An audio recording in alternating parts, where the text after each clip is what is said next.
এটা আমার প্রতিষ্ঠানের, এটা আমার নেতার অর্জিত, তাহলে আমরা মনে করি এটা শহীদের রক্তের সাথে বেইমানি করা হবে। কারণ 2024 সালের জুলাই আগস্টের গণ অভ্যুত্থান শহীদেরা, আমাদের আহত পঙ্গুত্ব বরণকারী ভাইরা কোনো দলীয় পরিচয় নিয়ে রাস্তায় নেমে জীবন দেয় নাই। তাদের বুকে দলীয় পরিচয় ছিল, আমি বাংলাদেশের নাগরিক, এই বাংলাদেশকে স্বাধীন করার জন্য জীবন দিতে এসেছি। সুতরাং 24 সালের শহীদের রক্তের বদলা হচ্ছে কোন ব্যক্তি কিংবা রাজনৈতিক গোষ্ঠীর সুবিধা দায় নয়, 18 কোটি মানুষের মুক্তির আন্দোলন হবে আমাদের সবচেয়ে বড় টার্গেট। আসসালামু আলাইকুম রহমতুল্লাহ। জামাত ইসলামীকে নিয়ে আজকের ভিডিওটি খুবই গুরুত্বপূর্ণ। দেশে প্রবাসে কাছে দূরে যেখানে আছেন সকলকে অসংখ্য ধন্যবাদ জানিয়ে আজকের ভিডিওটি শুরু করতেছে। আপনারা অবশ্যই আজকের ভিডিওটি দেখুন, মন্তব্য করুন। আপনাদের কাছে বিনীতভাবে অনুরোধ করব, আজকের ভিডিও পুরাটি না দেখে মন্তব্য করবেন না, কারণ আজকের ভিডিওর এমন তাৎপর্যপূর্ণ ভিডিও যে ভিডিও আপনার এবং বাংলাদেশের জন্য খুবই গুরুত্বপূর্ণ। ইসলামপন্থী মানুষের জন্য, মুসলিম উম্মার জন্য, ইসলাম অনুশাসনের জন্য, ইসলাম অনুকরণের জন্য আজকের ভিডিওটি তাৎপর্যপূর্ণ খুবই। আপনাকে এই জন্য বলবো, আজকের ভিডিওটি শুধু দলীয় নয়, ইসলাম মানবতার জন্য, মানবতার মুক্তির জন্য, দেশের সার্বভৌমত্বের জন্য, স্বাধীনতার জন্য, স্বাধীনতার রক্ষার জন্য, সকল কিছুর জন্য আজকের ভিডিওটি অপরিসীম। অবশ্যই দেখতে থাকুন আজকের ভিডিওটি। হাত হারা, পা হারা, চক্ষু হারা, জীবন বিসর্জন দেওয়া অর্জিত নতুন এই স্বাধীনতাকে নিয়ে যারা এখনো চক্রান্ত করার অংশ হিসাবে আমাদের চট্টগ্রামের প্রিয় শহীদ সাইফুল ইসলামকে হত্যা করেছেন, আমাদের এই রায়েরবাগের সম্মেলন থেকে কান খুলে শুনে রাখুন, আপনারা যদি গোটা পৃথিবীর শক্তি নিয়ে আমাদের সামনে দাঁড়িয়ে যান, আপনাদেরকে মোকাবেলা করার জন্য শুধু এই রায়েরবাগ যাত্রাবাড়ী অঞ্চলের জনগণই আপনাদের জন্য যথেষ্ট হবে। এক শহীদ সাইফুলকে আপনারা হত্যা করবেন, একজন মীর মুগ্ধকে আপনারা হত্যা করবেন, একজন আবু সাইদকে আপনারা হত্যা করবেন, আমাদের প্রিয় তরুণ ছাত্র যুবকদেরকে আপনারা হত্যা করবেন, আপনারা একজন মতিউর রহমান নিজামীকে ফাঁসিতে ঝুলাবেন, শহীদ আলী হাসান মোহাম্মদ মুজাহিদকে আপনারা ফাঁসিতে ঝুলাবেন। আপনাদের মনে রাখতে হবে, এরকম লক্ষ কোটি নিজামী, আবু সাইদ, মীর মুগ্ধ, আবু সাইফুলরা জীবন বিসর্জন দিয়ে বাংলাদেশের স্বাধীনতা সার্বভৌমত্বকে অক্ষুণ্ণ রাখার জন্য বুক গুদের সামনে পেতে দিতে দ্বিধা করবে না। আউযু বিল্লাহি মিনাশ শাইতানির রাজীম। বিসমিল্লাহির রহমানির রহিম। আল্লাহুম্মা মালিকাল মুলকি তুতিল মুলকা মান তাশাউ ওয়া তানজিউল মুলকা মিম্মান তাশা ওয়া তুইজ্জু মান তাশাউ ওয়া তুযিল্লু মান তাশাউ বিয়াদিকাল খায়র ইন্নাকা আলা কুল্লি শাইইন কাদির। সাদাকাল্লাহুল আযীম ওয়া সাদাকা রাসূলুহুন নবিয়্যুল কারীম ওয়া নাহনু আলা যালিকা মিনাশ শাহিদিনা শাকিরিন। আসসালামু আলাইকুম ওয়া রাহমাতুল্লাহি ওয়া বারাকাতুহু। যারা বুক পেতে জীবন দিতে জানে কিন্তু বুলেটের সামনে, বন্দুকের সামনে, অপশাসনের সামনে, জুলুমকারীর সামনে, ফ্যাসিবাদের সামনে মাথা নত করতে জানে না, সেই এলাকার নাম হচ্ছে আমাদের এই প্রিয় রায়েরবাগ। এই রায়েরবাগের এমন একটি জায়গা, এমন একটি স্থান খুঁজে পাওয়া যাবে না যেখানে গুলি করা হয় নাই। এমন একটি বাড়ি পাওয়া কঠিন যে বাড়িতে একজন আহত পঙ্গু খুঁজে পাওয়া যাবে না। এখানকার প্রত্যেকটি মহল্লায় এক একজন করে শহীদ খুঁজে পাওয়া যাবে। এটা সেই অঞ্চল যেখানে এত সংখ্যক শহীদ হয়েছে, যার সংখ্যা এখনো পরিপূর্ণভাবে নির্ধারণ করা সম্ভব হয় নাই। আমাদের সেই সমস্ত শহীদ ভাইদেরকে স্মরণ করে, আমাদের আহত পঙ্গুত্ব বরণকারী ভাইদের স্মরণ করে, বুক উজাড় করে আল্লাহর দরবারে আমরা সবাই শুকরিয়া আদায় করি, আলহামদুলিল্লাহ। আবু সাইদ, মীর মুগ্ধ সহ তাদের সহ আল্লাহ সুবহানাহু ওয়া তাআলা সমস্ত শহীদদেরকে কবুল করে তাদেরকে যেন জান্নাতুল ফিরদাউস নসিব করেন, সকলে বলুন আমিন। এই সমস্ত শহীদ পরিবারের সম্মানিত সদস্যবৃন্দ একটা নতুন বাংলাদেশ পেয়েছেন, নতুন একটা স্বাধীনতা পেয়েছেন, কিন্তু তিনি তার স্বামীকে হারিয়েছেন। নতুন একটা বাংলাদেশ পেয়েছেন, নতুন একটা স্বাধীনতা পেয়েছেন, কিন্তু তিনি তার কলিজার টুকরা সন্তানকে হারিয়েছেন। নতুন একটা বাংলাদেশ পেয়েছেন, নতুন একটা স্বাধীনতা পেয়েছেন, কিন্তু তিনি তার প্রিয় ভাইকে হারিয়েছেন, বোনকে হারিয়েছেন, মাকে হারিয়েছেন, কলিজার টুকরা সন্তানকে হারিয়েছেন। এই স্বামী, সন্তান, ভাই হারানো, রক্তের বিনিময়ে অর্জিত যে বাংলাদেশ, আমরা সেই বাংলাদেশকে আর নতুন কোন সন্ত্রাসী, চাঁদাবাজ, দখলদারদের হাতে এই বাংলাদেশকে আমরা তুলে দিতে পারি না। আমাদের এখন আহত পঙ্গুত্ব বরণকারী ভাইয়েরা, যার একটা হাত চলে গেছে, সে এক হাত উঁচু করে আমাদেরকে দেখিয়ে বলেন, আমি আমার একটা হাত দিয়েছি দেশের জন্য, নতুন স্বাধীনতার জন্য, যদি প্রয়োজন হয় তাহলে আর একটা হাত দেওয়ার জন্য আমি প্রস্তুত আছি। তবু এই বাংলাদেশকে আর বৈষম্য যুক্ত একটা বাংলাদেশে আমরা এই বাংলাদেশকে আর ফিরে যেতে দেব না।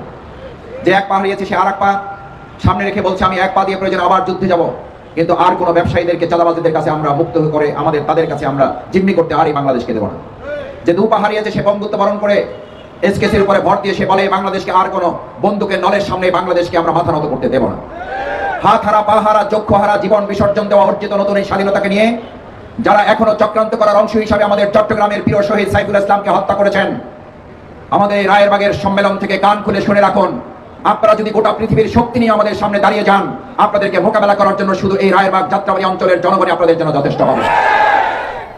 এক শহীদ সাইফুলকে আপনারা হত্যা করবেন, একজন মীর মুগ্ধকে আপনারা হত্যা করবেন, একজন আবু সাইদকে আপনারা হত্যা করবেন, আমাদের প্রিয় তরুণ ছাত্র যুবকদেরকে আপনারা হত্যা করবেন, আপনারা একজন মতিউর রহমান নিজামীকে ফাঁসিতে ঝুলাবেন, শহীদ আলী হাসান মোহাম্মদ মুজাহিদকে আপনারা ফাঁসিতে ঝুলাবেন। আপনাদের মনে রাখতে হবে, এরকম লক্ষ কোটি নিজামী, আবু সাইদ, মীর মুগ্ধ, আবু সাইফুলরা জীবন বিসর্জন দিয়ে বাংলাদেশের স্বাধীনতা সার্বভৌমত্বকে অক্ষুণ্ণ রাখার জন্য বুক গুদের সামনে পেতে দিতে দ্বিধা করবে না। কেন? আমি শুরুতে এই মহাগ্রন্থ আল কোরআন থেকে আপনাদের সামনে একটি আয়াত তেলাওয়াত করেছি, অত্যন্ত পরিচিত এবং মর্যাদাবান। আল্লাহুম্মা মালিকাল মুলকি তুতিল মুলকা মান তাশা। আমরা সেই আল্লাহ সুবহানাহু ওয়া তাআলার গোলামি করি, তার দাসত্ব করি, যে আল্লাহ সুবহানাহু ওয়া তাআলা এই সাম্রাজ্য দান করার মালিক এবং সাম্রাজ্য ছিনিয়ে নেওয়ার মালিক। আপনারা যারা বলেছিলেন দেখতে দেখতে 15 বছর, আরো সামনে 5 বছর, মানুষ বাঁচে কয় বছর, আমরা এই আয়াতকে স্মরণ করি দিয়ে তাদেরকে আজকে ধিক্কার জানাই। আপনারা ওই 15 বছর জাতির কাছ থেকে আপনারা অনুগ্রহ করে পান নাই, ওই জাতির কাছ থেকে আপনারা 15টা বছর ছিনিয়ে নিয়েছেন, বাকি 5 বছর আরো অন্যায়ভাবে থাকতে চেয়েছিলেন, আর জাতি আপনাকে গোটা জীবনের জন্য আস্থা করে নিক্ষিপ্ত করে গোটা বাংলাদেশ থেকে আপনাদেরকে বহিষ্কার করে দিয়েছে। এটা কার বিধান? আল্লাহর বিধান। আপনারা এতটাই অহংকারে দম্ভের সাথে নিজেদের জীবন পরিচালনা করেছিলেন। অমুকের বেটি পালায় না, অমুকের বেটি চলে যায় না। আজ এই রায়েরবাগের মানুষেরা জানতে চায় অমুকের বেটি এখন কোথায়, যদি তার কোনো নেতাকর্মী সন্ধান দিতে পারে তাদেরকে আমরা পুরস্কৃত করব। আবার শুনি তিনি চট করে ঢুকে পড়বেন। বাংলাদেশের মানুষ হাসে।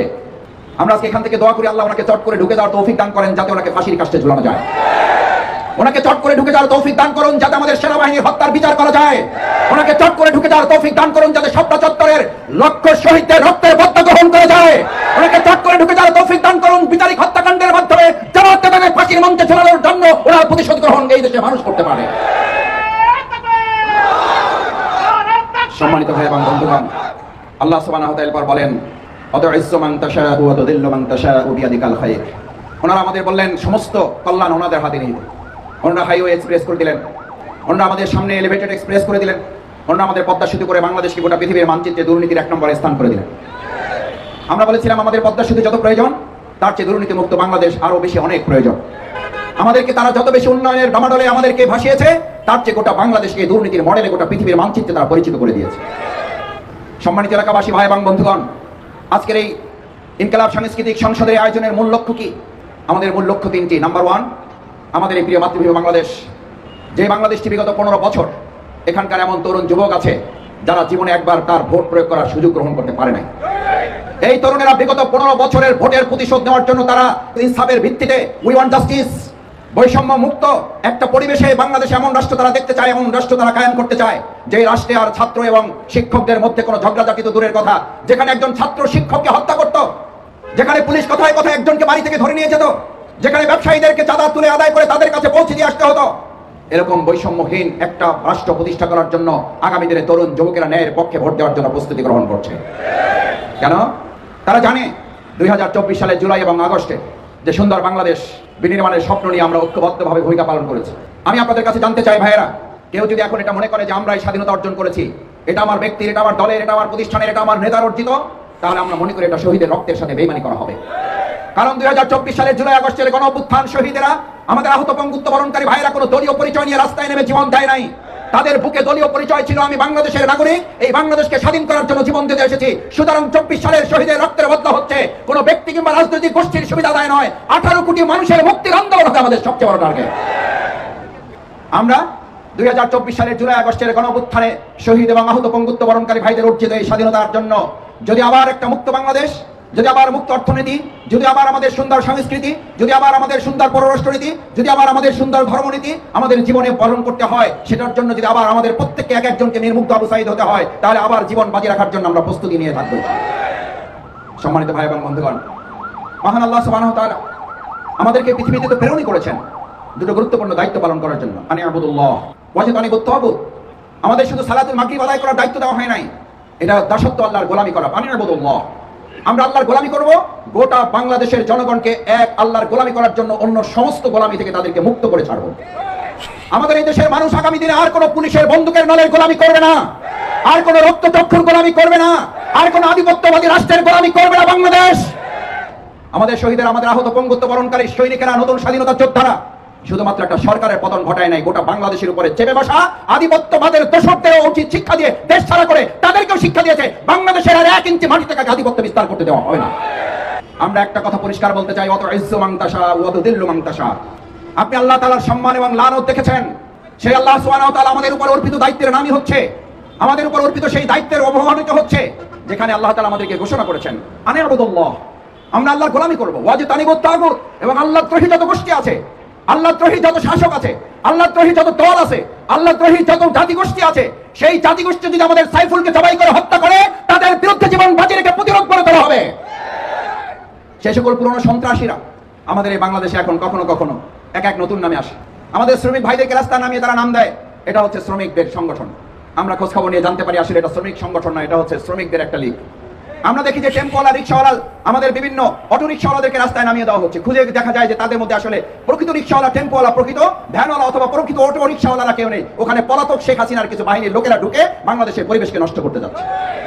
আপনাদের নিশ্চয়ই মনে থাকার কথা, মাওলানা দেলোয়ার হোসেন সাঈদী রাহিমাহুল্লাহ একটা কথা প্রায় বলতেন, আমাদের এই প্রিয় মাতৃভূমি বাংলাদেশটা একটা ফুলের বাগান। এই সাজানো বাগানে ডালে ডালে পাতায় পাতায় বিভিন্ন জায়গায় কোনো কোনো ক্ষেত্রে কিছু হুতুম কাচারা বসে থাকে। এই হুতুম কাচারা মালির বিপরীতে আমাদের ফুলের বাগানগুলোকে বিনষ্ট করার জন্য তারা চক্রান্ত করে। আজ এখানে জাতির কাছে, এই রায়েরবাগের অঞ্চলের মানুষের কাছে, এই যাত্রাবাড়ির সবচেয়ে শাহাদাতের নমুনা পেশ করা অঞ্চলের কাছে জিজ্ঞেস করতে চাই, মালির বাগানের দায়িত্ব আমরা যারা গ্রহণ করেছি, আপনারা যারা মালির বাগানের দায়িত্ব নিয়ে রক্তাক্ত ফুলগুলো ফুটিয়েছিলেন, ভবিষ্যতে আমাদের এই ডালে ডালে বসে থাকা এক একটা হুতুম পেঁচাকে মোকাবেলা করার জন্য যদি আমাদেরকে আবার আমাদের নিজেদেরকে বীর মুগ্ধ আবু সাঈদের মতো রাজপথে পেশ করতে হয়, তার জন্য কি আমরা সবাই রাজি আছি ইনশাআল্লাহ? আল্লাহ সুবহানাহু ওয়া তাআলা আমাদের হাতগুলোকে কবুল করুন। সম্মানিত ভাই এবং বন্ধুগণ, বিগত 15.5 বছর যারা শেয়ার বাজার লুট করেছে তাদের কালো টাকাগুলো উদ্ধার করে জনগণের টাকা জনগণের কাছে ফিরিয়ে দিতে হবে। আমরা কয়েক হাজার সন্ত্রাসীর তালিকা প্রশাসনের কাছে দেখেছি, এখন পর্যন্ত তার মধ্যে মাত্র কয়েক শত সন্ত্রাসীকে গ্রেফতার করা হলেও এখনো শত শত সন্ত্রাসীকে গ্রেফতার করা যায় নাই। এরকম পরিস্থিতিতে যদি একটা নির্বাচন দেওয়া যায়, আমি বিশ্বাস করি ওই অবৈধ কালো টাকা এবং অস্ত্রধারীদের দ্বারা নিয়ন্ত্রিত হয়ে আবার 2008, 2014, 2018 মতো আরেকটা বিতর্কিত নির্বাচন, শুধু না মানুষের অধিকার প্রয়োগ করা নির্বাচন, সেটা হবে না। সেজন্য আমরা সরকারের কাছে আহ্বান জানাই, নির্বাচন যখনই দেন দ্রুত দেওয়ার ব্যবস্থা করুন, জনগণের ক্ষমতা জনগণের কাছে হস্তান্তর করুন, কিন্তু অবশ্যই তার আগে ওই কালো টাকা এবং অবৈধ অস্ত্র উদ্ধার না করে নির্বাচন দিলে সেই নির্বাচন যথাযথ নির্বাচন হতে পারে না। আমাদের এই স্বাধীনতার সাথে নতুন করে অর্থনৈতিক মুক্তির জন্য আমাদেরকে কাজ করতে হবে। বাংলাদেশের নতুন স্বাধীনতা যোদ্ধা যারা জীবন দিয়েছেন, যারা এখন বেঁচে আছেন, তাদের রক্তে রঞ্জিত এই প্রিয় মাতৃভূমি বাংলাদেশের নতুন অধিকার আমরা তাদের প্রতিষ্ঠিত করি, আমাদের বাংলাদেশের জনগণ প্রত্যাশা আমরা পূরণ করবো ইনশাআল্লাহ। স্বার্থ উদ্ধার করে বাংলাদেশকে তলাবিহীন ঝুড়িতে পরিণত করেছেন সেই সমস্ত দোসররা এখনো বাংলাদেশের প্রশাসনে আনাচে কানাচে বসে আছে। আমরা তাদের মুখে কখনো কখনো কিছু কিছু কথা শুনতে পাই, আমরা অত্যন্ত আশ্চর্য এবং বিস্ময়ের সাথে লক্ষ্য করি, তখন আপনাদের নেতা, আপনাদের নেত্রী দেশ ছেড়ে পালিয়েছেন, আর আপনারা বিভিন্ন জায়গায় ঘাপটি মেরে বসে থেকে এখন আওয়াজ দেওয়ার চেষ্টা করছেন। মাওলানা দেলোয়ার হোসেন সাঈদী রাহিমাহুল্লাহ আরেকটা কথা না বললে হক আদায় হয় না। আরে মেয়া, তোমাদের যারা দোসর, তোমাদের যারা নেতা নেত্রী, তোমাদের যারা উদ্ভাবক, তোমাদের এই দর্শন, তোমাদের এই মতের, তোমাদের আদর্শের যারা আবিষ্কারক, তাদের কবর রচনা হয়ে গেছে, আর তোমরা এখনো সিজদা করে আছো, তাকাইয়া দেখার সুযোগ পাও নাই, তোমার ইমাম বহু আগে পালাইয়া চলে গেছে। আমাদের তৎকালীন ছাত্র ছাত্রীরা তখন রাজপথে মিছিল দিয়েছিল, স্লোগান তুলেছিল, তোমার মতো কুখ্যাত এই নেত্রী, রক্ত পিপাসু নেত্রীর পদত্যাগ কিংবা দেশ থেকে চলে গেলে আমাদের দেশের ক্ষতি হবে না, বরং প্রত্যেক নাগরিক এক একজন রাষ্ট্রপতির দায়িত্ব নিয়ে এই দেশ পরিচালনায় ভূমিকা পালন করবে। আমি আজকে যাত্রাবাড়ি এবং জাতি এবং ঢাকাবাসীর উদ্দেশ্যে বলতে চাই, আমাদের উপরে চেপে বসা যে নেতৃত্ব বিগত 15টা বছর জগদ্দল পাথর হয়েছিল, এর দায়ভার আমাদেরও নিতে হবে, কারণ একটা জাতির নেতৃত্ব নির্ভর করে ওই জাতি কি ভূমিকা পালন করে। আগামী দিনে আমরা আমাদের মসজিদ পরিচালনায় যেমন ইমাম খুঁজি, আমাদের বঙ্গভবন, আমাদের গণভবন, আমাদের সংসদ ভবন পরিচালনায় একই ইমাম দিয়ে দেশ পরিচালনার সিদ্ধান্ত গ্রহণ করব। আজ এখানে জানতে চাই, আপনাদের আমাদেরকে এমন একজন ইমামের প্রয়োজন হতে পারে না যে ইমাম আমাদের মসজিদে নামাজ পড়াবে, যে ইমাম বঙ্গভবন পরিচালনা করবে, যে ইমাম সংসদ ভবন পরিচালনা করবে, যে ইমাম আমাদের কোন একজন নাগরিক মৃত্যুবরণ করলে জানা যায় দাঁড়িয়ে দাঁড়িয়ে নমতি করে আল্লাহর কাছে চোখের পানি কিনে দোয়া করতে পারবে, এরকম ইমাম দায়িত্বশীল তৈরি করার জন্য, নেতৃত্ব তৈরি করার জন্য এলাকাবাসী প্রস্তুত আছেন কিনা আপনারা? যদি থাকেন তাহলেই কেবল মুক্তি, তাহলেই কেবল আমাদের আসল মুক্তি, আসল স্বাধীনতা আমরা অর্জন করতে পারবো। এই লক্ষ্যগুলোকে ধারণ করতে পারলে আমাদের প্রিয় বিশ্ববিদ্যালয় ঢাকা, আমাদের প্রিয় বিশ্ববিদ্যালয় জগন্নাথ, আমাদের প্রিয় বিশ্ববিদ্যালয় বাংলাদেশ প্রকৌশল বিশ্ববিদ্যালয়, আমাদের প্রিয় মাদ্রাসা, স্কুল, কলেজের প্রত্যেকটা জায়গা থেকে এমন নেতৃত্ব যদি আমরা তুলে নিয়ে আসতে পারি, তাহলেই আমাদের প্রিয় মাতৃভূমি বাংলাদেশ সেরকম একটা নতুন স্বাধীনতা যুদ্ধের দিকে, স্বাধীনতাকামী মানুষের দিকে, স্বাধীনতা আন্দোলনের নতুন স্বাদের দিকে আমরা এগিয়ে যেতে পারবো। সেই প্রত্যাশা ব্যক্ত করে আপনাদের সকলকে ধন্যবাদ এবং কৃতজ্ঞতা জানিয়ে আপনাদের কাছে দোয়া চেয়ে আমি আমার বক্তব্য শেষ করছি। সুবহানাকাল্লাহুম্মা ওয়া বিহামদিকা আশহাদু আল্লা ইলাহা ইল্লা আনতা আস্তাগফিরুকা।